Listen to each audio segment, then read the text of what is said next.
Oh, yeah. Ladies and gentlemen, boys and girls, outsiders of all ages, what are you drinking on this beautiful Wednesday? It is Wednesday, December the 13th. Some would tell you it's Taylor Swift's birthday. That's not untrue. Longhorn fans will tell you it's the 10-year anniversary of the Red Banquet. That's been discussed a little bit today as well. We got a lot of stuff to get to. We got an SEC schedule for the Texas Longhorns to look at for 2024. We got Longhorn news leading into the Washington game. Some good on the recruiting side and some bad on the actual game side in terms of what Texas will have available to them. We'll get to all of it. And as you see, we're going with a 3 spot tonight because our man Jason Dick is not sick. He is very well. He's involved in a triple header of softball, apparently. There's a softball team that needs his talent, which tells you a lot about that softball team. We wish you all the best, Jason Dick. The Moon Misters are playing a triple header tonight, so we wish them well. The outsiders that are left will have to drink his share. Your upper left in the T formation is the Mach 5. Chance, what are we drinking? Well, we switched it up today, and I had to go. I was in more of a vodka-y mood. Mm-hmm. So today, it's the vodka soda with a little splash of cranberry, and it is absolutely delicious. Always tasty, always good. Your running back in the T formation, your dual threat quarterback here on the bottom is the Country Gorilla. It is Bo Edge. Bo, what are you drinking? A little brown water and Coke Zero. Nothing. Gotta keep it healthy. Gotta keep. Yeah, exactly. Got a bottle of Old Forester here. Going to give it a whirl. Just open it this weekend, and here a little. Hey, you know what? We need to do a toast to my buddy. All right, this dude, because since we have our drinks, Bo, you will appreciate this. My man is in a Survivor League. Okay. It is down to him and one other person. He has left in his bucket the Cowboys, first of all. Ooh. He has Buffalo. He has Philly. He stands to make $160,000. Wow. And the other guy has like Tennessee. Like he's in a good spot. He's in a good spot. $300 Survivor League to win $160,000. It's down to the final 2. Are we allowed to say his name? Josh Smith, we love you, buddy. Good luck. Oh, good luck, sir. Good luck. I just found this out last night. I happened to run into it. I'm like, hold on. You could win $160,000 off $300? He's like, yes. That is a good deal. Tonight I'm drinking some lovely Pine House beer, by the way. I'm going with the Southern Sensibilities. Thanks to the Pine House guys for giving me a tour recently. Got to tour the facility out there on Ben White. Good stuff. Love that Pine House beer. Love that Pine House pizza. And if it's the outsiders, you know what else we love? We love the poncho shirts. We're not just showing you Colt tonight, although we will. We're showing you poncho all the way around. I'm rocking the black short sleeve. Bo's rocking a long sleeve. Chance has the T-shirt going on, and Colt's in a poncho shirt fishing. Now, that's what we call poncho, and that's organic, baby. We didn't plan that. Everybody just threw on a poncho shirt tonight. How about that? If you think there's planning for this show, it involves a Google Doc and me typing like 4 words. It does. It's highly planned. PonchoOutdoors.com. There's your QR code. I have already got a poncho item wrapped and ready to roll for Christmas. Get somebody on your Christmas gift list a poncho shirt, or maybe get yourself a poncho shirt for the new year or for the CFP or for whatever you want to celebrate the SEC coming. PonchoOutdoors.com. Thank you, Colt. Fish on, brother.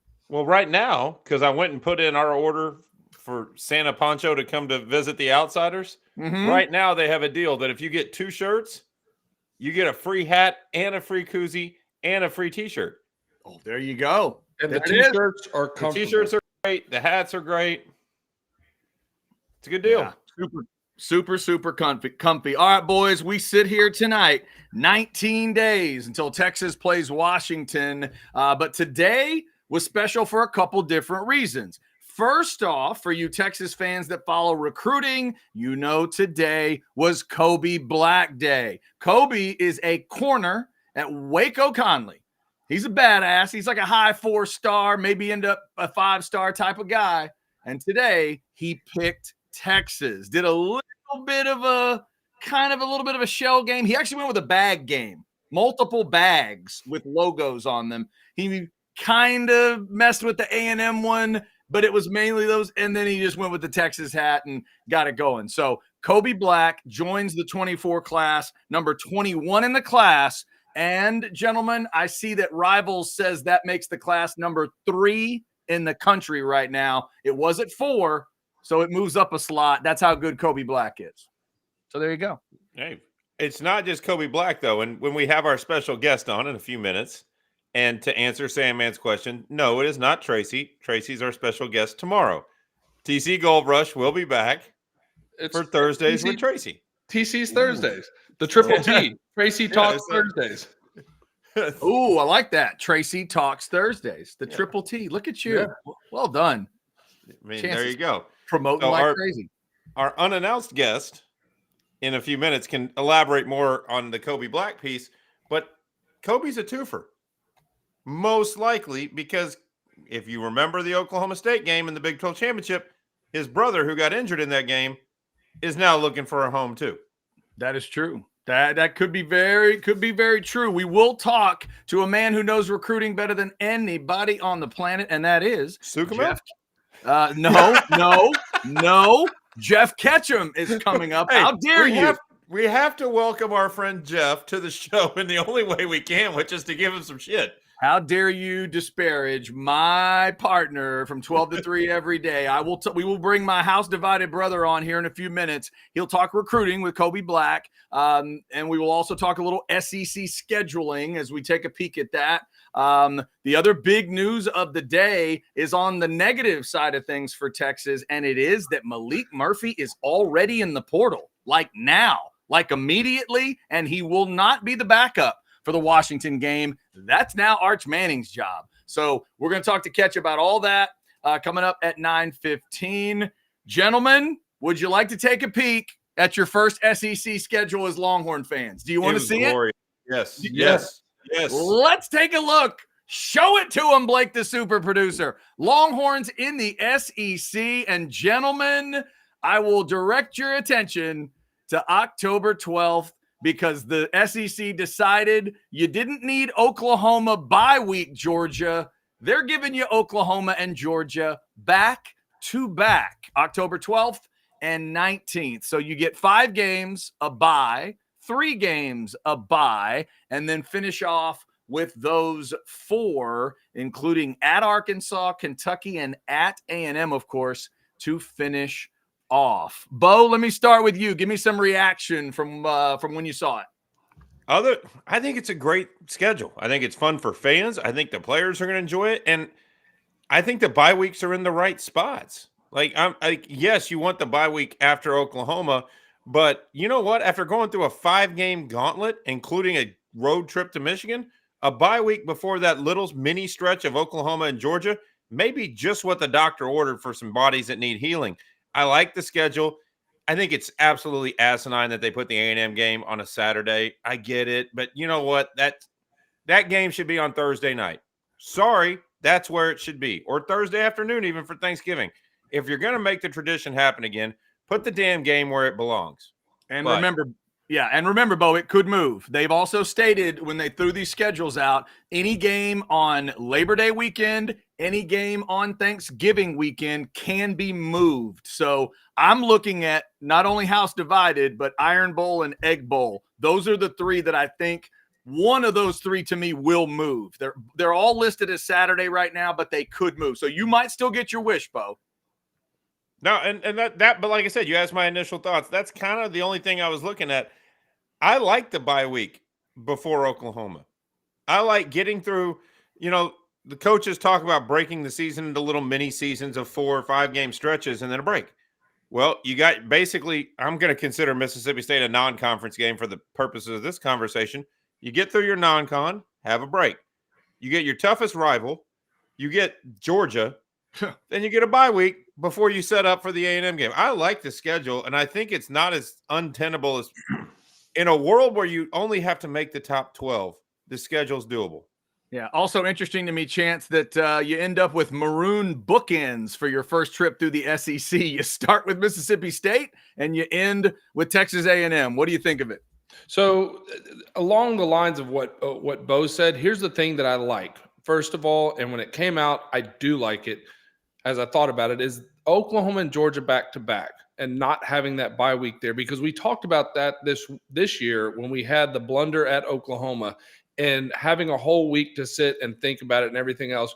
For those reasons, and it also keeps you focused, right? Like, you're going to be focused on Oklahoma for Oklahoma, and you're going to be focused on Georgia for Georgia, but having them back to back, you're able to focus. You don't get out ahead of yourself.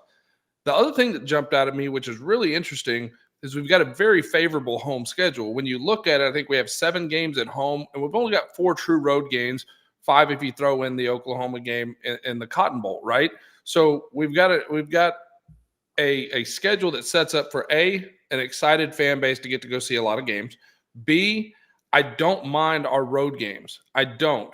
A&M, and if you were going to have a big road game in the SEC, we didn't get one this year. The 2 are at Arkansas, at A&M. These are schools that we've had a history with, not this group of kids, but a history with. So other than that, the only stadium you really have to go into in the SEC is Vanderbilt. I think the schedule works out in our favor, to be honest. Now, the problem with that schedule, Chance, is the next year's version when they flip it. If they do that, like if we have to go to Georgia, to Florida, if we have to go to the Swamp and we have to go to Athens, that's setting 2025 up to be a pretty big gauntlet. Yeah, but I don't think they're going to do that. I don't think so either, because that's when they're going to decide whether they want to go to the 9-game schedule or whatnot. Yeah. As far as schedules could go within the SEC confines, this is as good as Texas could ever hope for, in my humble opinion. And the other thing to remember, guys, the next 2 seasons, 24 and 25, there will be 2 buys both of those weeks. It's just based on the calendar. The fact that August 31st is that first week, you get 14 weeks, 12 games. So we're going to see 2 straight years of that. And then, like Bo says, we'll see if 25 is it the reverse of that schedule, or do they come up with something brand new? But Chance, I hadn't thought of it, but it's a great point. Texas will avoid in the first year a trip to, let's just call it a historic SEC environment, right? There's no Knoxville, there's no Athens, there's no Swamp, there's no Tuscaloosa, obviously. You just go through that list. There's no Baton Rouge. There's no Baton Rouge, right? There's just, all of that stuff is avoided for Texas. Now, Oklahoma doesn't get to avoid Baton Rouge or a couple others. They've got a really interesting schedule to look at. We'll be talking about kind of all the teams. By the way, fellas, I'll give you a quick ending to a big dog schedule. For them to put Bama finishing at Oklahoma and then the Iron Bowl, hey, well done, SEC. That's at least a little taste of you're not playing super favorites. Obviously, they'll try to do favors for their big dogs, but that's a hell of an ending. And if anybody wants to have fun, go look at the last 5 games for Florida. You'll laugh your ass off. Holy smokes. From 5 games out all the way through Florida State is just an absolute gauntlet crazy. If Napier keeps his job, boys, he'll earn every bit of it. And I don't think he's keeping his job, so don't worry about it. Yeah, I don't think so either. That's wow. not happening. Good grief. I mean, all right, Bo, before we get to our guest, why don't we tell them about the top of the house with Prosperity Roofing? Yeah, you want to protect your house. Winter is getting here. It was cold as hell when I walked outside this morning. It's going to keep getting cold. There's going to be ice. There's going to be snow. You want something protecting your house. Your biggest investment is your house. Your family lives there.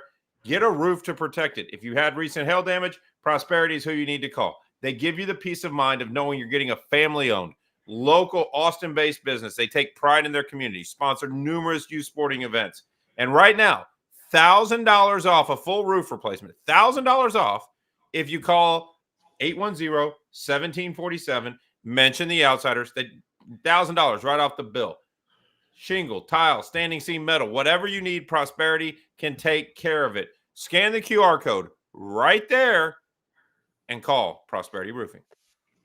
All right, speaking of QR codes, we'll throw another one up for you here in just a second. If you've been watching The Outsiders, and we appreciate the support, you've been liking, you've been subscribing, you've been getting your notifications for Orange Bloods Live, and you may have been thinking to yourself, This show is crazy. It's a late night show, 9 to 10. There's been swearing. There's been drinking. There's been all this kind of stuff. What wackadoo, what crazy bastard would have allowed this to happen? Well, you're about to meet him if you haven't already. He is the man who runs Orange Bloods Live and orangebloods.com and My Life from 12 to 3 every day. It is the one and only Jeff Ketchum, ladies and gentlemen. And every interview is brought to you by Last Stand Hats. There's your next QR code. That hat is the most stylish thing you could wear to a wedding. It says the Outsiders, legitimately worth a shit. Trust me, you'll be the star of that wedding. There's 12 different designs. Scan the QR code. Last Stand Hats, the true fans brand. Mr. Ketchum, how are you?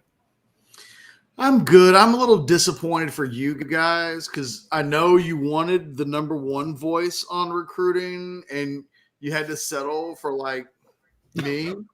I'll do my best to Clearly too. Well, hey, like I said, I'm sad that Jason Sukumel was too busy. But it's good to be on the Outsiders. I thought you were going to say that Jason Dick was too busy. Jason Dick's always too busy.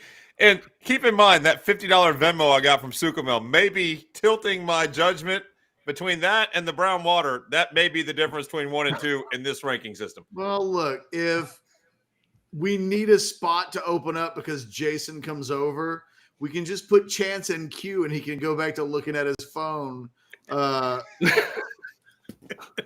Scouting for tomorrow night if he needs to. Yes, exactly.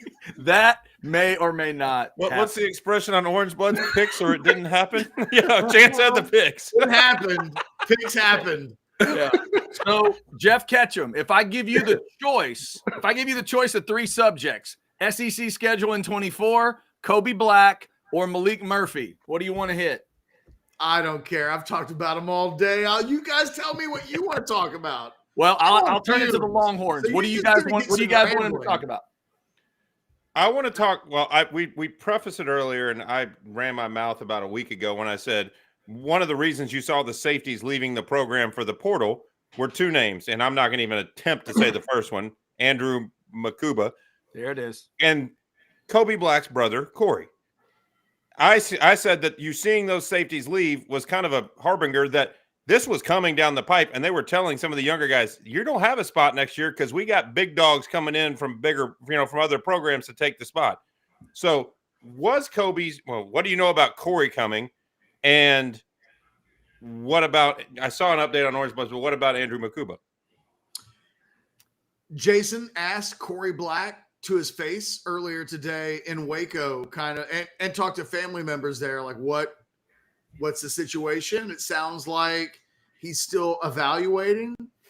I don't think Corey Black's going to end up at Texas. Wow. Mainly because I don't know, if you're Corey Black and you're looking to make that move, Texas is I think Texas is going to land Andrew Makuba. So your safeties next year are Makuba and Derek Williams.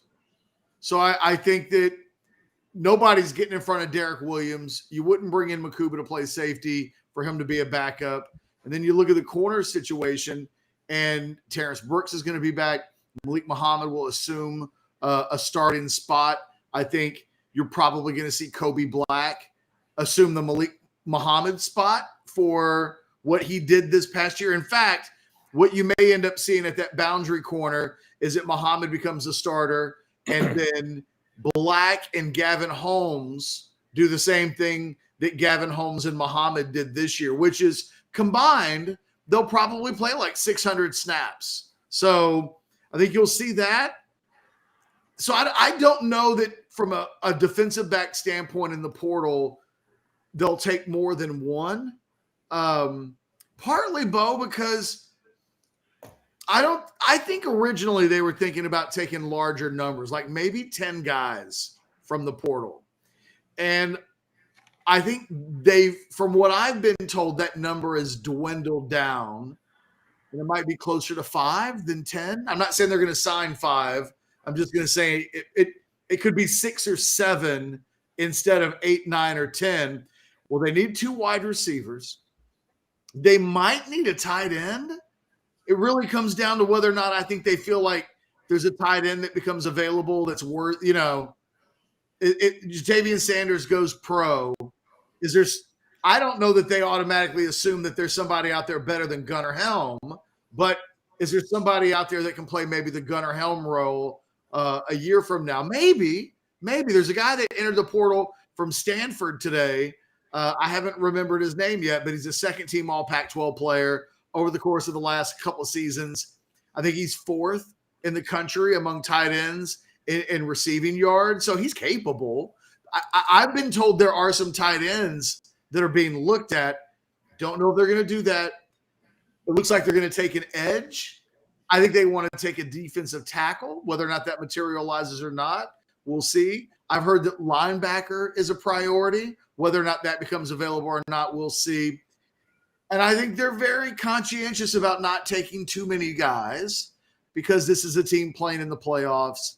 And I think everybody on the roster pays attention to who shows up, what they get, and what does that mean for a current player on the roster who's contributed to a playoff spot if an incoming guy is getting a certain level of an NIL deal. What's that mean for him? What's that mean for me? And I just think they're very conscientious about overdoing it with portal guys. And so I think they're going to end up taking fewer guys than maybe they thought 2 weeks ago. Chance, you got something for Catch? Yeah, so I want to talk about the portal going the other direction, which you kind of hit on today when you were on with Alex. But I'm interested in the timing of the Maalik decision to happen now before you're going into playoffs in that role. I have my thoughts on it, which I'll bounce off you in a minute. But what does that tell you about the conversation that was had, the feeling that was had? Is it something that he feels like he needs to jump now to go find the spot where he wants to be before they take somebody else? Or my thought was Sark had a frank conversation with him and probably said, it's best just to go do your thing. I think this is a Maalik decision. When I talked to people over the weekend, I can't remember if it was Saturday or Sunday. I think it was Sunday, though. And the Maalik piece came up, and I was told, okay, coming out of this weekend, they know that because Maalik had the conversation with the coaches maybe Saturday. It was sometime this weekend. And I heard it was an emotional conversation that Maalik loves this team. I don't think it's a conversation that he really wanted to have, but he realizes it's a conversation that needed to take place. I was told over the weekend, and even as recent as today, that the expectations were that he was going to stick around for the bowl game.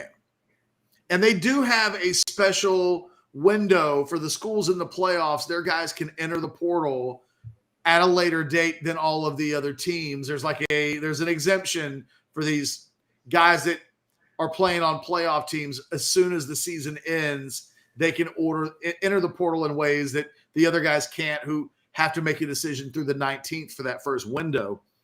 I think the decision probably changed because even today it felt like there was – I mean, ESPN was reporting one thing and people inside the program were reporting other things. And I think the people inside the program were reporting outdated things. Like, I just don't think inside the program there was real clarity that he wouldn't be playing. I think this comes down to, number one, this it's a shitty window that the portal exists in, because a lot of these guys, if they want to be early enrollees, they got to make decisions now in order to get into the school of their choice, be enrolled and ready to go, and all of the things that are involved with a transfer. And this is the window that exists. And, for some guys, if they want to be a midterm transfer, it's much easier to do that now than to wait till January. Texas pulled that off a year ago with Adonai Mitchell, but it was even close. Like, it's a short amount of time when you announce in January where you're going to go to get to a school immediately. I think you have to be enrolled at Texas by January 8th, if I'm not mistaken.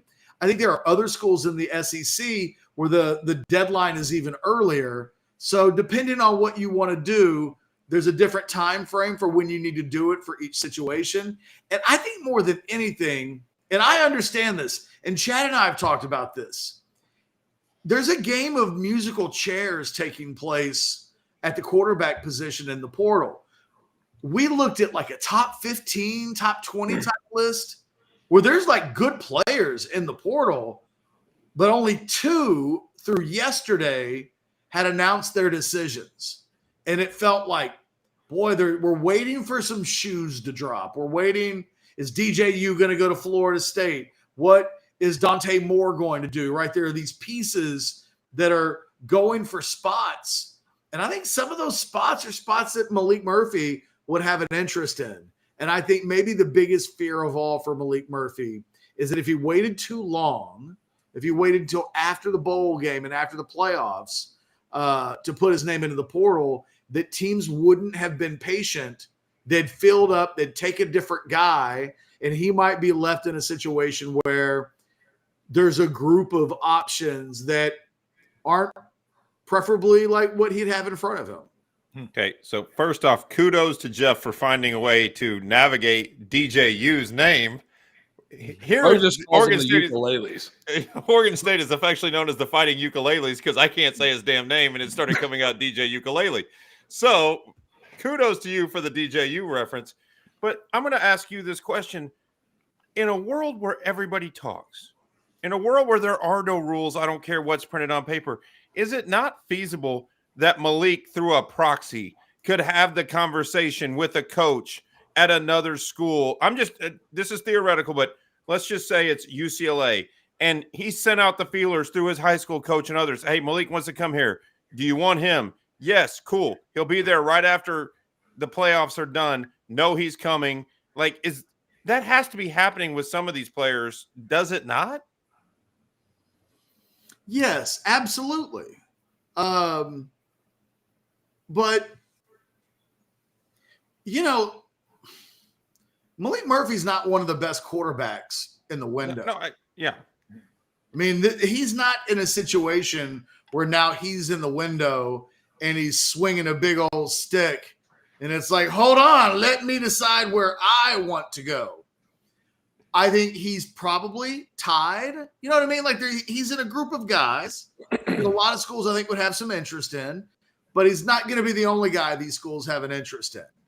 And boy, if you're one of these schools, and let's say when we get past National Signing Day on the 20th, you know, if you haven't had your quarterback by then, it's risky. If you're really looking for a starting quarterback, and Maalik may want to take visits. He may want to take a couple of visits, if at all possible, before he. And I think Maalik. My guess is that Malik Murphy has a decision by today's the 13th. I bet he has a decision by the 20th. And to not have done that and wait till after the bowl game, you know, if I was his agent, if I was a manager, I would tell him it's too risky because I just think these teams are going to get happy feet. I'll give you an example. The Longhorns took Adonai Mitchell last year in the portal. They wanted another guy. They had an idea of a guy that they were convinced was going to come, that I had been told they thought was going to enter the portal, and then he never did. It just never happened. And, you know, it was like the agents and the handlers, because what's really happened is that Maalik probably hasn't talked to anybody. But he's got somebody, he's got a representative that's made some calls, done some things behind the scenes, but that's not the same thing as the player actually doing something. And I think the situation, I've heard that the Longhorns have some wide receivers options that haven't come out of the portal yet, that are unknown, that they think really highly of. They're bringing in Juice Wells from South Carolina this weekend. I've heard that these other options are the preferable options. No offense to Juice Wells, who was literally a second-team all-SEC player a year ago and has battled through foot injuries this season and just really never got off the ground from a playing time standpoint at South Carolina. But these dudes haven't entered the portal yet. And do they dick around and lose out on a guy like Juice Wells while waiting for some other guys to come out of the portal? And then you wait for guys to come out of the portal and it doesn't happen. And you've got a situation like the kid that commits to Oklahoma where he was on a list for Texas, but Texas was really kind of slow playing him a little bit. And so he commits to Oklahoma, which had a much bigger sense of urgency around his recruitment. I think there's a little bit of a Malik Murphy parallel to this wide receiver position where Texas is waiting for the guy that you think is going to come in versus, God, if we wait too long and we miss out, what have we done to ourselves? I think a lot of schools across the country are having this exact conversation, and it's really hard to say, no, we're good. We'll wait till January. Everything's going to work out when so many of these coaches, their jobs are on the line as soon as next season. And ultimately the answer to the question of whether they'll get fired or not may come down to how good of a quarterback did you obtain through the portal.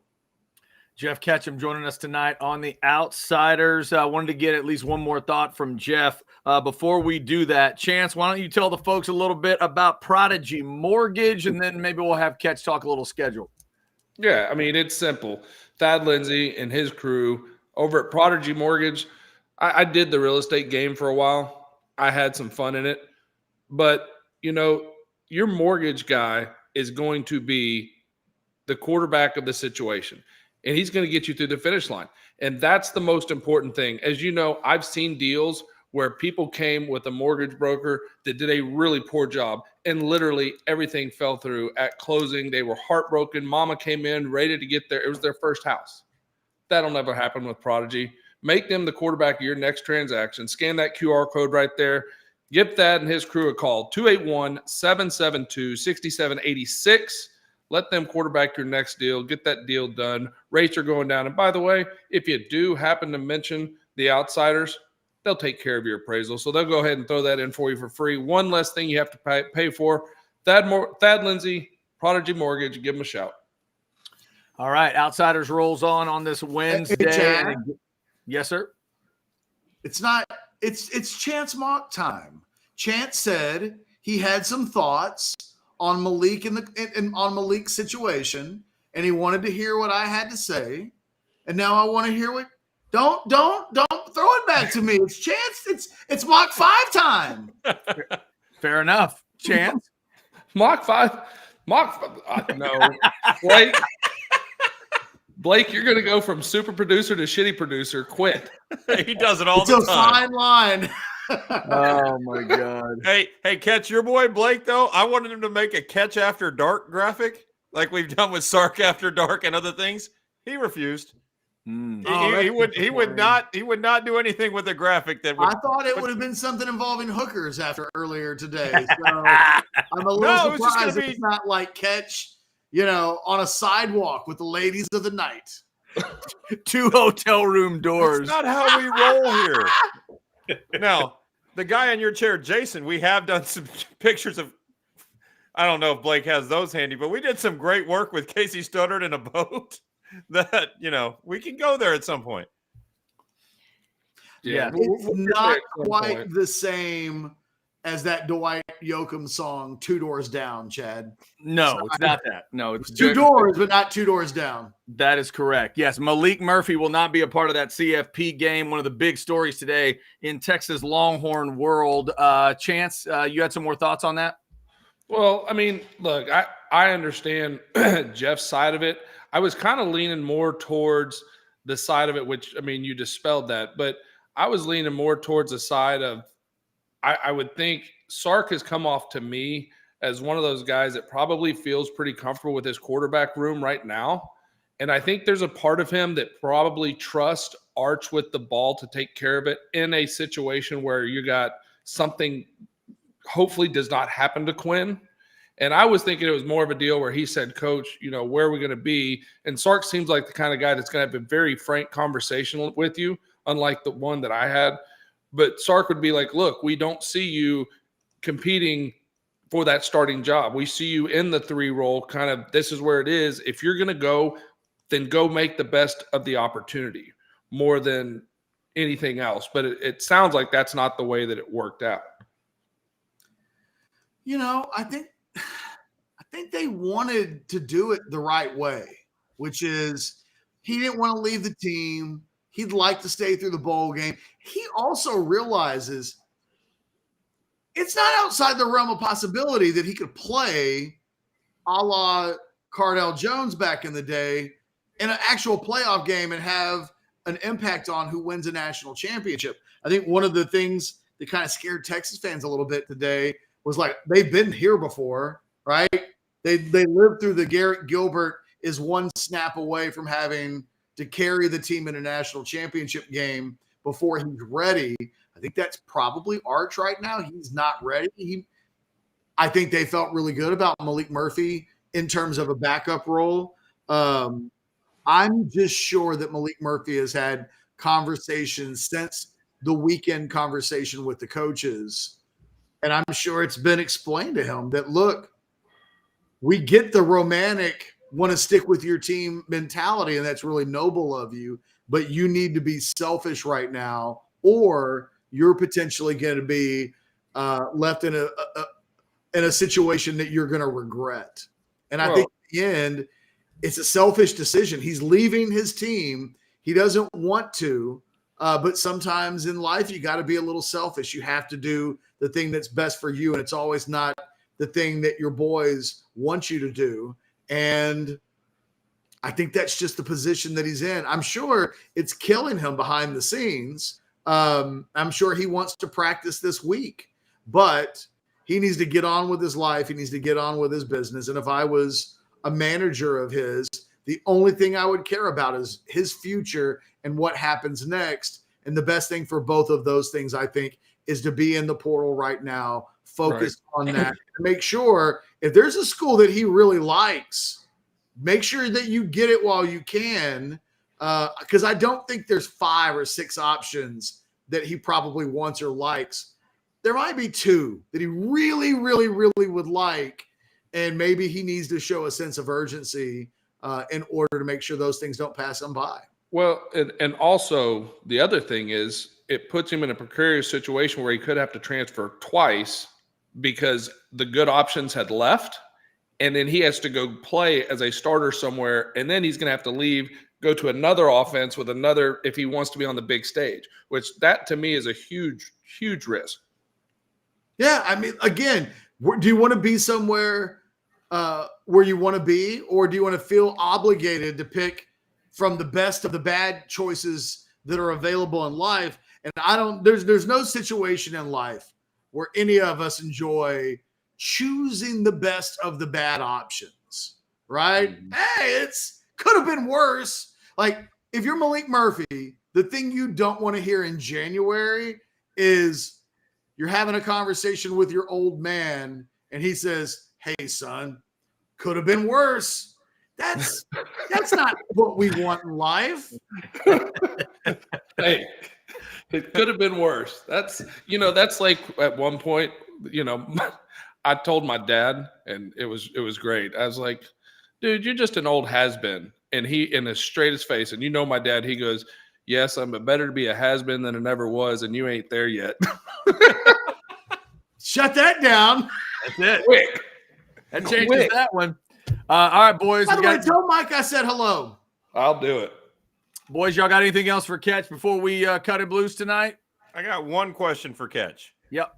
Just gut feeling, legitimate percentage of Quinn. I think Quinn's gone.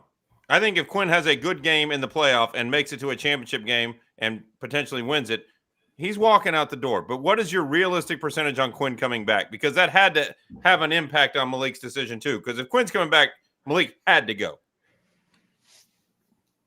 I mean, it's a little bit like Chad, like the future casts. I never think of them in percentages. I think of them in absolutes. Do I think he's coming or do I think he's leaving? I think he's staying, I guess, is one of the option would be. And I will say this. I was having a conversation with Anwar Richardson, and he and I have different sources related to Ewers. And I was talking to him. I was like, someone asked me a buy or sell question where if he goes into the playoffs and he throws for 700 yards and 6 touchdowns in 2 games and they win the national championship, I was like, that's he's walking, right? At that point, like your stock, that's the mountaintop. What are you waiting on at that point? And without even blinking and talking to Anwar, there was a real sense that no, it's even more. There are people that would tell you that no matter what happens, Quinn's planning to come back, that there's a sense that there's a volume of game time that he needs that would be best for him that hasn't been hit yet, and that they think coming back for another year would allow him to be more NFL ready when he does go to the NFL. I disagree with you that he's leaving, Bo, but I also, with all due respect to Anwar and some of these other conversations, because look, he's only played one good game in the last few months. I mean, he was exceptional in the Big 12 championship game. But coming out of the injury, I mean, that's a big part of it, right? But he wasn't very good against Texas Tech. It was okay. I mean, they bludgeoned Texas Tech, so it didn't matter. But it wasn't like that was a highlight tape that he would send to the NFL, and he really hasn't had that. You really have to go back to the second half against Oklahoma before the Big 12 championship game where you would say that's quintessential Quinn Ewers that NFL scouts want to see. So I think we got to remember that he hasn't actually been, it's weird. It's a little bit like having a conversation with Chance when Chance was a quarterback. Quinn Ewers is the number 10 player in the country. And there's a sense of like, well, he needs to be better, and there's room for him to grow. And I always think about Chance when Chance was a quarterback. The year that he's a starter, he's a top 10 national guy in passing efficiency with a ridiculous touchdown to interception ratio. And yet it was always when people would view Chance, it felt like they were looking for a negative. It's like, hey, Chance played pretty good against Arkansas, 3 touchdown passes. And it was like, well, he threw an interception. And it was like, well, yeah, guys do that. I think we do that to Quinn a little bit. His seasonal play, number 10 in the country. So that tells you amongst his peers, he's pretty good. And yet I'm sitting here telling you, Quinn's only had like one really good game in the last half of the season. Some of the stuff just conflicts and doesn't add up. Keep in mind, Jeff, my prediction is predicated on the fact that I think Texas is going to win the national championship, and Quinn's going to walk off the field with another belt as the MVP of the national championship game. And at that point, there's nothing left to come back for. And I say all bets are off if that happens, no matter what people are saying today. But as of today, look, the Malik Murphy departure is a screaming billboard for what one of his friends in his quarterback room, who has a future somewhat connected to what Quinn does. I think if Maalik really thought that Quinn was at 50-50, I think he might hang around. I think there's a strong consensus that Quinn's going to stay. That could change, but the percentage isn't so likely that Maalik was going to alter his decision because of whatever percentage of chance that is. Well, and if you go back to what I was saying of the frank conversation and that was hinting at what I think will happen, that frank conversation that I think Maalik had to have with Sark. And that, I was saying, you're not 1 or 2. These are 1 and 2. You're not. Those were the 2 I was talking about. So I think Quinn's coming back. And I'm going to say this is why, regardless of what happens, I think Quinn has some stuff to prove to NFL scouts, because he's not going to blow you away with his size. He's got a nice flick on his deep ball, but that's been a knock on him, and his deep ball is not good. You have to have a deep ball in the NFL. They're going to love how quick the ball comes out of his hand, but at the same time, the measurables, when he gets – they're just – I think they're probably telling him he's a third or fourth round pick if he comes out, and I don't think that's anything that Quinn wants. But if he did the thing that Bo's talking about, all it takes – you know who he becomes a little bit? And for different reasons, he's a little bit of the Johnny Manziel of the draft. And that if he came out pro, you'd hear a million people say, well, it only takes one GM to have seen Quinn in the national championship game against Alabama or Michigan, rip them a new one, to think that's the guy. That is the future of our franchise. And I think Quinn's represented by legit people who would have a good idea if there were some candidates that would say, hey, you know, like in basketball, we're going to give you a promise. If you're there at 22, if you're there at 15, we're taking you. If I think something like that existed, I think he'd be gone. Well, I don't think that exists, and I think they're rationalizing why they're staying. I'll tell you, I had a phone call at the movie theater in the mall. I mean, over there by the mall in the Woodlands, Tinseltown, the night before the draft from a team that is in the AFC East. And they told me, if you're there in the fourth round, we're taking you. We have any issues at all getting to a contract? And I said, absolutely not.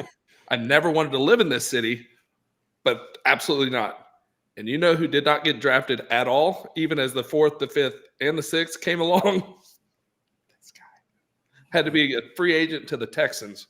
So those things make me nervous, is my point in that story.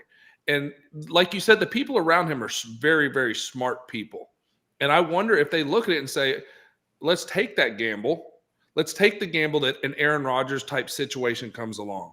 And it pushes every quarterback in the draft when there's supposed to be 4 or 5 first rounders all the way to the back of, and then it just changes the entire dynamic of that draft. Do you take that, or do you say he hadn't had 2 clean seasons? He had 2 seasons off because we jumped early out of high school. The whole thing didn't work out at Ohio State and everything else, right? So he took a lot of time off. He knows what that is. And do they let him develop knowing what he can be? That was my only thing. Chance, I have a question. And forgive me, I got to believe on some level, this is a question you've probably been asked on this show before. But if the rules of 2023 had existed when you were in college, so you sign in 2000, and the thing is, like, but you knew going into 2000 that you were so unneeded that you enjoyed the hell out of your redshirt freshman season. Why wouldn't you, right? You got Major, you've got Chris, you're third on the depth chart, and you've got 2 guys. It's literally a campus war between the 2 guys in front of you. And so you know you have to wait 2 seasons for Chris's eligibility to expire. Mm-hmm. In the meantime, Vince comes in 2002. In a world, you know, part of the problem that you had was that you couldn't transfer back in the day without sitting out the year. And so when you had transfer options, right, you were looking at Delaware and a couple of other options. It wasn't like those were the best options. That in a free agency world, you were 7th in the country in passing efficiency. If you were a free agent, there would have been schools. It would have been like, hey, you can come in and be our starter next year. It could be Oregon or Florida State or whatever. In retrospect, can you even in your brain like wrap your head around your life having completely different rules and the implications for what you could have done? How different do you think your decision-making process would have looked like if after year 1, year 2, year 3, you could have left at any time and gone anywhere and not had to sit out and maybe just slide right into a top 10 team that needed a quarterback? So the answer to that question is pretty easy, actually. The second that Chris decided he was coming back for his senior year, and I knew Vince was coming in, I'd have been gone. And the school that I'd have gone to that was ready to have a quarterback was LSU. LSU was ready, and I would have been over there in an absolute heartbeat. Because here's the deal. You're right. Delaware was one, UMass was the other, and Tennessee, Chattanooga. Well, here's the dice that we had to roll back then was, okay, we go to these schools. You're going to get to play. You're going to get to start. You're going to get tape. But now you're fighting for viewing time against the big guys and the big schools, right? So it's kind of a weighing in and out. Like, do I stay at Texas where if Vince gets hurt and I get 3 games against big opponents on a national stage, does that get me more? So that put me in a really precarious situation. How many games of UMass were on TV a year back then? None. Yeah, none. You know, and there was a guy there, it would have turned out good, named Mark Whipple was the head coach, who the next year left to be the quarterback's coach at Pittsburgh. So I'd have had a shoe in right there. It would have worked out really well. I should have just trusted my gut. But no, when I waited, that was the deal. In today's world, I'd have been out. I mean, because you're not bringing in that 5-star to sit, even though I was a 5-star. And then the 5-star in front of me decided he's going to stay another year. I would have been squeezed, and it would have just been, I'm sorry, you brought in your guy. He's your backup now. Good luck. You would have been the starting quarterback instead of Matt Flynn, right? On that 2004 national championship team at LSU. I almost feel bad about asking this question now. Never feel bad on anything of the Outsiders. Yeah, I was going to say that is what it's all about. That's what all Tickolinos for. Right, exactly.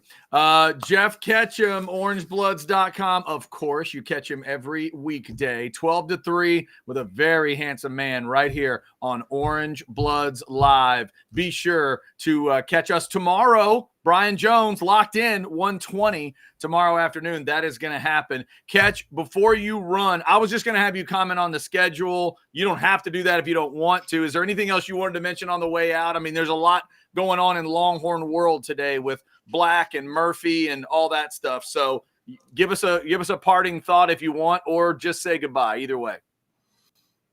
The schedule's interesting. It's a reminder, man. Big boy league. I mean, whether it's that back-to-back Oklahoma-Georgia sequence, I think this closing schedule for the month of October to go Florida, at Arkansas, home against Kentucky, at A&M. That's, it's not Florida's schedule, but it's also not what we just saw Texas go through, where it was like, if you can get through Iowa, you know what I mean? It feels like some of these conversations that we've been having where it's like, got to get through Texas Tech and not let it be a trap game. And now it's like the real games. Arkansas has a bye going into the Texas-Arkansas game where Texas doesn't. In the middle of that sequence, I think it's interesting to look at Alabama. They get byes before Georgia and LSU. So, and Georgia gets a bye before Alabama. Like they size that up. Both Texas and Oklahoma get byes. I think I would have liked to have seen the byes in the Texas schedule in different places. It's a tough schedule. It's going to be fun. It's going to be fucking badass, man, to have that many incredible games on the schedule. But when we get to next October and it's Georgia's the week after Oklahoma, no matter what happens against Oklahoma, it's like, guys got to shake it off. Georgia's coming to town. I think Austin will be on fire, but, you know, it's not a schedule that makes you think 11-1, baby. Like, But you know what else happens? Yeah. Here's what else happens. 2 things, Jeff. Number one, when we beat Oklahoma next year, there's 2 good things. When we beat Oklahoma, A, that stadium will be rocking when Georgia comes in there, and it'll be electric, and it will be amazing. And I like the momentum going in there. Take it the flip side. Something happens like this year. I hated the bye week. Losses, you want to get back on the saddle. So there's 2 ways that works. The other interesting thing that I pointed out to Chad, it was one of the first things that jumped out at me, is number one, you have 7 home games to only 4 road games, which is awesome for the fans at the University of Texas. But the big one, they go to 0 of, as Chad would call it, the heritage type stadiums. They don't have to go into the hedges, into the swamp. They're real road game because Texas and Arkansas have a history. Texas A&M didn't have a history. Even these kids don't. Those two stadiums are nothing. The only road game that they have outside of that is Vanderbilt. They didn't get the Alabama. They didn't have to go to LSU. I mean, I think I like the way the schedule laid out. I agree with you. I don't feel like there's a huge advantage. It seems like they did a good job of, for the most part, spacing out. Georgia's got to play Alabama next year, and how they haven't played each other in like a bazillion years, right? And now in the first year where Texas and Oklahoma are in, those two schools are playing each other. Alabama still has to play, I think, the schools that we would want to see them play. Again, really interesting to me that Alabama gets a bye before LSU and Georgia. But the byes late in the season, we wondered, Chad, what they would do with that week 20, that November 23rd weekend. Right. Alabama plays Oklahoma that weekend. Yep. You mentioned before they play the Iron Bowl, and Texas, that Kentucky game's tricky in that you'd expect Texas to win at home against Kentucky, but Florida at home will be a huge game. You're on the road in Vietnam, and then right before A&M, you have to take care of your business against Kentucky. Yeah. We were talking earlier today, would that be a bye week? Would they let them have a week to get ready for A&M? And if they do, would A&M get a bye? It didn't work out that way. And I think low key the last weekend, the last month of the season, has some really interesting games. Going to Fayetteville and going to College Station to end the season in 2 of the last 3 weeks is difficult. It'd be difficult at any point in the history of the Texas programs to backlog A&M and Arkansas so close together. I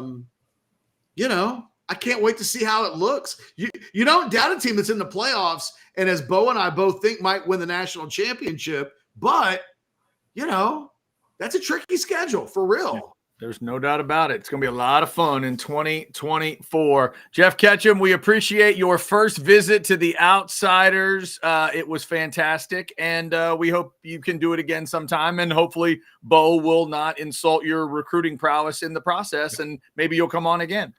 Wait till Sukumel goes on vacation, and you guys have no other choice but to either go me or solo, and then it won't be so insulting when I come on knowing that I'm only here because Sukumel's asleep right now, that old bastard. And just on vacation, I become number one by default. Or Chance told me he'd be glad to have you on more often if you get an OnlyFans page. Either way, you want to do it. They have my credit card information. Does that count? Yes. Hey, Chance, let me tell you what Chance knows. Chance, they take a little 10-cent deposit out of your card last week. You tell them the truth. Because the only way I could view the page was if I gave them my credit card information, and I was so far down the rabbit hole that I was like, take my 10 cents. I have to see. And he did. And he saw. And made me regret being married for a moment. And wow. And it was spectacular. And speaking of tomorrow night's guest, there you go. And we'll lead right into that one. Mr. Ketchum, thank you so much. I will talk to you tomorrow, sir. Gentlemen, have a fantastic rest of the night. That's Jeff Ketchum, everybody. Oh, my God. And by the way, speaking of the Triple T, it happens tomorrow night. Tracy Talks Thursday. That is happening tomorrow. Special guest on a Thursday. Tracy Cowley is back at TC Gold Rush. I was about to say TC Rush. TC Gold Rush on Twitter. And yes, she does have an OnlyFans page. That is free if you want to go check it out. Or 10 cents, depending on who you 10 cents, depending on how you look at it.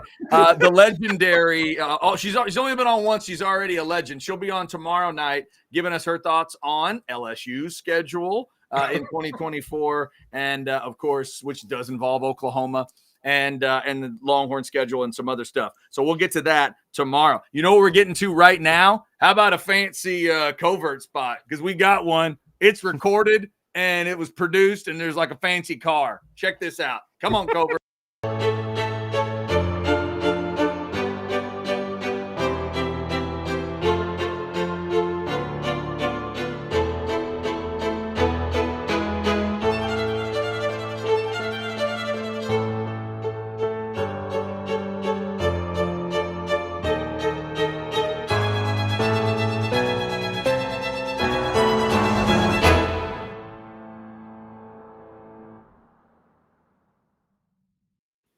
Orchestral spot on the Outsiders. Don't expect that, did you? It was good. No, there was some firsts in outsider land, and we're getting all these chats asking if we can extend a little longer tonight because Catch ran a little long, and I was like, we might it on Thursday for TTT Thursday. Yes, we might be able to extend a little bit long, and it is a shock that Catch went a little bit long. That has never, ever happened. First time, we're scrambling. We had no idea. Let's see if we can clean off a super chat or two, because we did get a couple, gentlemen. $1.99, Catch and a dirty hooker. I can't unsee this. Yes, that was mentioned.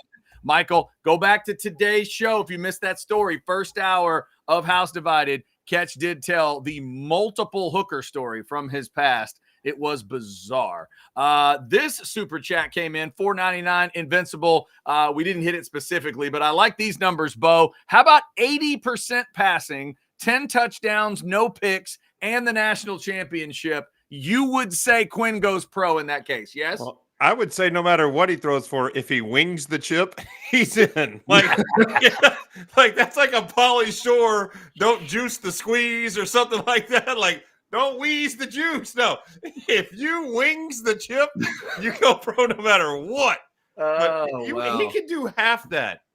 If he was 40 of 50 for 5 touchdowns and wing the chip, he's gone. Like me and Catch disagree on this one, just like I disagree with the Corey Black thing, because I don't see it. I don't see Corey Black not going to play his senior year with his brother, where there is a spot that Corey Black can play, which is Jahdae Barron's spot. Like, that was the part. Like, yes, if Andrew Makuba comes, and yes, Derek Williams is there, it's 2023. There are 5 DBs on the field at all times, if not 6 sometimes, whether it's the SEC, the Big 12, or the Pac. I think Quinn's gone if he wins the first game. Because to beat Washington, Texas is going to have to light the scoreboard up. This is not going to be a pickle fest like Michigan and Iowa, where it's going to be 10-7. Whoever wins is going to put up 30-plus points. And if that's Texas, that means Quinn probably looks pretty damn good doing it on a national stage on New Year's Day. And like Jeff alluded to, there will be teams that always pick at the back end of the draft. I'm going to use just your team for instance, Chad, the Cowboys. They're never going to draft a quarterback in the top 10 picks. It's not, because they're never going to be in the top 10 picks. And the trend now in the NFL is to get a young guy and try to slide him in a couple of years when you get him on the cheap. So if you're a second-round team, if you're the Seattle Seahawks and you got an aging Geno Smith and you got a guy that played in the national championship game and when healthy has shown electric arm talent, that's the type of guy that Pete Carroll will take. And all these new edge offensive coordinators want a guy like that with that quick flick of the wrist. He may not throw the deep ball perfect yet, but he's athletic enough to move. He's obviously got arm skills. And if he's a winner, he's gone. All right. Thank you for that super chat from earlier. Wanted to make sure we grabbed that. Also, this is interesting. We were talking about Makuba earlier. Max Olson on Twitter, according to it's our man Blake, the super producer, confirming Andrew Makuba has canceled his visit to Oregon this weekend. So nobody wants to go to fucking Oregon. It's trash. That could be news. Like, unless you're going to Bandon Dunes to golf or you're hunting, why would you want to go to that hellhole? Wow. Okay. Sorry, I don't like Oregon, but you were so vague. You were so vague about that. I couldn't really get that. Somebody pointed out earlier that Chance has his elf on the shelf red cheeks. They were seeing that tonight. I switched. Oh, there it is. There you go. Elf on the shelf. There he is. Oh, I thought my cheeks were red. Holy shit. Oh, that is fantastic. Well done. Thank you, Michael, because you created a graphic from our man Blake. We love it when Blake makes a graphic. Also, to this chatter, Two Brokes, pay attention. Is this AI Chad? Has Chad been taken over by robots? I did have something to do in the house while Jeff Ketchum was talking. I did replace myself with AI Chad. I'm back now, but good for you to notice, Two Brokes. Did you really? Well done. If you want to go down a rabbit hole, Chad, go back and read the comments while Jeff was talking for about 15 minutes. It had nothing to do with Jeff. It only had to do with your facial expression and what you were looking at. And Tracy's OnlyFans was mentioned at least 3 times. I was going to say that somebody said I was looking over Tracy's OnlyFans at that time. Hey, I want to see AI Chad. I cannot confirm or deny that I was looking at Tracy's OnlyFans page. We do the show for 1 hour. You don't need AI for the hour. No, we don't. We don't need that. But we are confirmed for tomorrow night. Yes, Chance, 9:15. We've locked it in. Tracy's ready to go. Tracy's ready to go. She can't wait. And we're going to have a great one tomorrow because we've been going back and forth all day over a certain topic, and she is very opinionated. So we're gonna get into that. Is this more Aggie ripping or is this somewhere else? Because we know she likes to get on my Aggies. Oh no, she was getting on my Longhorns. Oh, okay. Well, we will get into that. There will be some outsiders chatters that won't appreciate that. Interesting. All right. How about this $5? She says $5 for Chris. Oh, look at this. Chance. Some of them are like, she has words. Hail to the Highlanders. Hail to the red and green. Would you like to sing the school song for us, Chance? No, but that was the school song. Was it? Okay. And it was to the tune of dun dun dun dun dun dun dun dun dun dun dun dun. Hail to the victors was the song that they did it to. So you ended with Hail to the red and green. That was the end of it? Yep. Nice. Did you add a little Scottish accent? That'd be cool. We had a Scottish guy that was our mascot because we were the Highlanders, and he wore his little kilt. And we came out. I will say it was pretty cool. On a Friday night in the state of Texas, when the bagpipes are blowing and that's what you're coming out to, it's kind of an eerie, cool little deal. You're damn right. Yeah. Beautiful. All right, there you go. Thank you, Chris. We appreciate that. Chad, I want to preview. I know we're wrapping it up, but I want to preview because I've already texted with Jason. You're not going to like the dick move of the week tomorrow. Who's you? Me? Yes. Well, okay, you and I'm not going to like it. Your Aggie brethren are not going to like this one. Oh, Jason Dick is going to be taking a shot at my Aggies tomorrow with the dick move of the week? Well, that's what I presented to him as a great idea. Look, we're just trying to hold things together, okay? Trying to hold a program together. Everybody's in a portal. Everybody's headed to the NFL. This ain't even about your football team. This is about your core. What is – oh, well, okay. I haven't seen that story then. I can't speak on it. I haven't seen the story. I have no comment. It's a doozy. Okay. A multi-million-dollar lawsuit against 10 core members for what their hazing involved. Okay, say no more. Say no more. All right, we'll get to that. We'll save that for tomorrow. Oh, I'm sure Tracy will really enjoy that story. Well, that's what I was saving it for. Oh, my God. All right, before we get out of here, Bo, let's tell them about Stuffed Cajun Meat Market. Tell them how they can stuff their face. Come on, there is still time. If you're having a bowl game watching party, a football party, a Christmas party, Stuffed Foods. Click the QR code for the specialty menu. You can pick out what you want, whether it's the red beans and rice, the etouffee, the gumbo.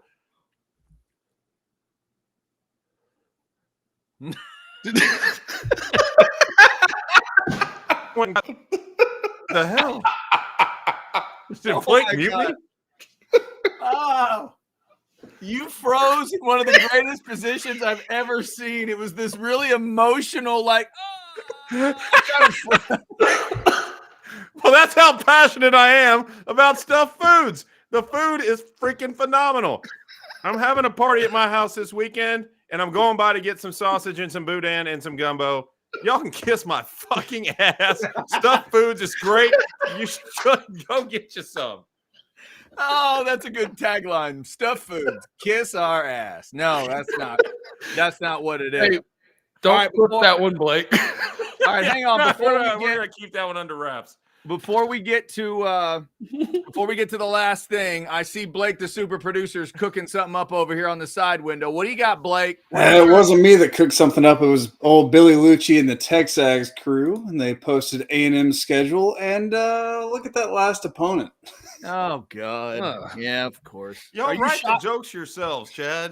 Are you shocked by that? I mean, honestly, are you shocked that that's Honestly, what they did? Chad, more than anything, brilliant marketing move by Texags because now this is going to be retweeted into oblivion. And they're Oh going my to God. Yes, there's that. But the only thing I have flaw in it is why didn't Texas A&M include their spring game with a W where they went ahead and started the season 1-0, really leading in strong? Because the game hasn't happened yet, Bo. Let them. Who gives a shit? You're playing yourselves and you counted it as a victory. You can predetermine that now. Let them pace themselves. They'll get there, I'm sure, at some point. And ultimately, look, as long as it's not the official, as long as it's not the official, team site that's throwing it out, I guess it's okay. The one thing we have to get used to, fellas, we know it's true on that side of it. All of the lowercase TUs will be in full force in 2024. And I'm assuming some of the Longhorn sites will have the AGGY in lowercase letters on their side of it. Because for some reason, that has become y'all's response or y'all's thing when it comes to the rivalry. I don't know why, but it is. That's just like using IDK for I don't know on texting. Like, it's just quicker to hit the Y instead of the IE. Like, everybody knows it's IE. You think that's what it is? It's just a time saver? Huh? You think it's a time saver? I think it's just easier. Or talk to text. If you say Aggie into talk to text, you know how it gets spelled? AGGY. Well, all right. Pull out your phone right now and say, hey, Aggie. And it will say AGGY. Okay. Us Sips do things a little differently, Chad. Yes. There you go. Look, he's testing. Hey, Aggie. It's not a word I use. See, it's not a word I use, Blake. You're a damn liar. There you go. Nash. Oh, there's Nash. Oh, yeah. Maybe it's just my phone because I type it that way all the time. There it is. Hey, Aggie. Hang on, Chance is trying it. AGGIE. Yeah, exactly. Well, come on, Bo. That's regionalized location sharing on your phone. You live in Aggie land. You really think the word Aggie is so rare that a phone won't recognize it? Come on. I didn't know. I just was assuming that that's what happened. You got to admit, this is what House Divided is all about. It's coming back together. Just admit both sides of it can be small, and the stupid letters is how both sides can be small. One of the many ways both sides can be small. And I'll admit my people generally are smaller. Petty about it, but the one that annoys me the most is the 13-0 one, because of all of them, that's the one that annoys me. The whole Bevo brand thing. Yeah, petty is me getting one of my best friends, Brian Haley's son, goes to Texas Tech. When he graduated high school, going to Texas Tech, he's also a Baltimore Ravens fan. So what did I get him for his graduation present? Traditionally, it's money or something like that. No, I got him a framed Justin Tucker jersey. As a Ravens fan, he put it up, but it has to sit on his Texas Tech dorm room wall all year. Wow. Justin Tucker staring right at him. That is a long way to go for a burn. It really is. That is a long way to go. You feel it in your core. I appreciate it. But yeah, that's good. He's the same kid that when the Titans beat the Ravens in the playoffs, he had to come mow my yard. It was great. And our man Chris just throws in, I love sipping tea. Chris, there you go. Embrace it. Embrace whatever it is that you love. That's what the next year is going to be about. The schedule's out. Nash, I do have my own customized dictionary on my iPhone. Yes, that is true. Bo has his dictionary customized. That is true. It's customized to be pro Longhorn and anti-Aggie every single time. It's just all right. Smart. Let's see what else there has. Yes, what else is Colt in a poncho shirt? Thank you, Blake. We're all in a poncho shirt tonight. Chance is in a poncho t-shirt. I'm in the poncho. I believe this is called the Bandera, is the black short sleeve. Bo, do you know what the name of your shirt is? The blue one?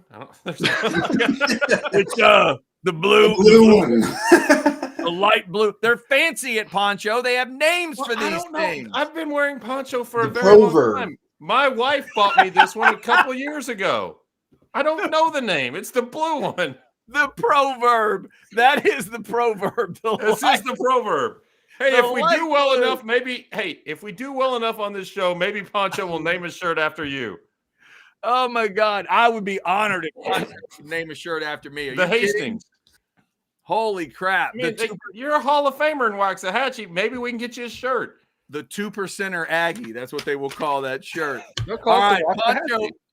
What's that? It'll be called the Waxahachie. The Hatchie. That's it. The Hatchie. Make it like Hatchie Green. PonchoOutdoors.com. There's Colt in his poncho shirt. That's the shirt that Bo has on the way for me to wear during an Outsiders. I'm going to wear a shirt that'll match that sign up there. That Outsiders. See that orange? Yeah. And the one Colt's wearing over here. You're gonna rock it. I get it in on Friday. So you can rock it next week, and then you can rock it for the watch along because you want to be wearing burnt orange when we're taking on Washington when you're doing a watch along. Well, if the fans feel like it could help, I might be willing to do. Here's what I'll guarantee you, Bo. Let's put some incentive in this. I will wear the long sleeve burnt orange for an episode of The Outsiders, and then if your Longhorns get by Michael Penix and the Washington Huskies, and they face Nick Saban and the Tide, I will wear the burnt orange for the title game. How about that? Welcome. I will wear the burnt orange for the title game. What if we're playing that dirty butt pirate Jim Harbaugh in Michigan? Well, actually, you know what? You'd be facing the cheaters. I'd wear it. I'll wear it for the title game either way. How about that? He said dirty butt pirate. Dirty. Wow. That's just rude is what that is. But then the cheating was pretty bad. All right. There, I can't help it. This is AI Bo. You had AI. That's AI? Bo. That was AI Bo. Okay. This is AI Bo. Just gets random words put together and has some fun. AI Bo just took over. All right. Now people are just starting to chat things that have the word sheep in them. We probably need to close the doors on this Outsiders. We will be back tomorrow night, and Jason Dick will be back. Let's just make sure we get this order right. Jason Dick will be back, hopefully telling us about a triple header victory in softball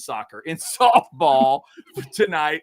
And Tracy Cowley at TC Gold Rush on Twitter, the legend, will be back for her second visit on The Outsiders. Tracy Talks Tuesday. We're going Triple T tomorrow on The Outsiders. Hashtag it out to your friends. They'll be confused just like they were with LWAS, but you'll figure it out just like they'll figure it out. Chance, Bo, thank you for your incredible work tonight. Thanks to Blake, the super producer, for making an elf on the shelf. By the way, for the next show, if you could, Blake, I would like for the Chance elf on the shelf to find his way into the Hall of Helmets. I'd really enjoy seeing the Chance elf on the shelf somewhere in the Hall of Helmets for the next show. You can look forward to that tomorrow night at 9. Until tomorrow night at 9. And by the way, thanks to Specs for the Specs chat. We didn't get to a lot of you tonight. I apologize for that. It was a bit of a wacky show. Until 9 o'clock tomorrow night, we are The Outsiders. I am not the AI Chad Hastings, and we are legitimately worth a shit.